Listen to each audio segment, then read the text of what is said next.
He understood Washington, and I didn't. I came from the Salt Lakes. I came from Salt Lake City. I came from out in Utah, from behind the Wasatch Mountains, and I knew nothing about Washington. What I learned about Washington, he taught me.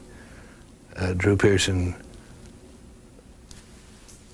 all I can say about the late Drew Pearson was that he was the most courageous man I ever knew. Nothing deterred him from telling the truth as he saw it. Now, he tended to see it from a biased point of view. I'll acknowledge that. But he was sincere. He believed in what he was reporting. And he stuck to his guns, and nobody could dissuade him, and nobody could frighten him. He would be sued. No lawsuit would scare him off. He would go ahead with the story.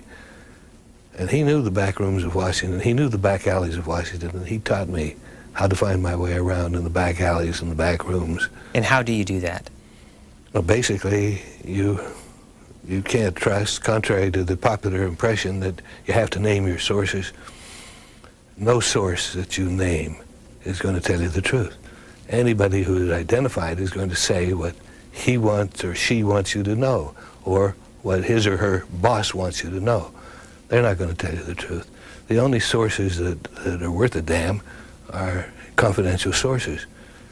If I quote some White House aide, what is he going to tell me about President Clinton? He's going to tell me good things about President Clinton. Well, everything that happens at the White House may not be good. My job is to find out not only the good, but the bad as well. Let's find out what Clinton is really doing. The only way you're going to get that is from confidential sources. And the way you get that is not from politicians. Politicians tell you what politicians want you to hear. You've got to find it out from people beneath the politicians.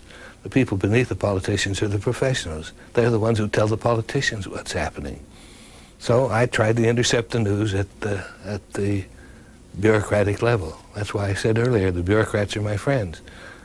They're the professionals. And they're the people that I go to for my information. Has Jack Anderson influenced Washington, influenced public policy in this country and in this town? Well, that's not my job. My job is to report what's happening as honestly and fairly as I can. But has that reporting led to any changes or led to any legislation? Oh, yes. Oh, yes. Oh, considerable. I've had a lot of bills introduced based upon stories that I've written. Not to say that they wouldn't have been introduced anyhow, that somebody else might have stumbled onto those same stories, or that the people in Congress would have learned that some wrongs had to be corrected. But I've set many wrongs right. I've had reporters, for example, I had a reporter go down and live as a migrant worker. He was emaciated in the first place, so it was easy to get him recruited. And he went down and lived the life of a migrant worker, came back and wrote the story, and it resulted in some dramatic legislation. I had the same reporter, as a matter of fact, go to get a job on the Alaska pipeline, and he found out that they were using faulty nuts and bolts and so in a stretch of the pipeline. They had to dig up that pipeline again because in that frozen tundra, hot oil seeping out could have ruined the environment. We've done a lot of stories of that kind, yes. And finally, had you not gone into this profession, what would you have done with your life? Have you ever given that thought? I knew when I was 12 years old that this was a profession that I wanted to spend my life at.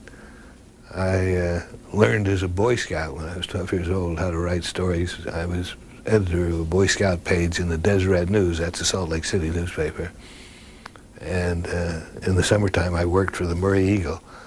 I was a 12-year-old reporter for a weekly paper in south of Salt Lake City. It was called the Murray Eagle.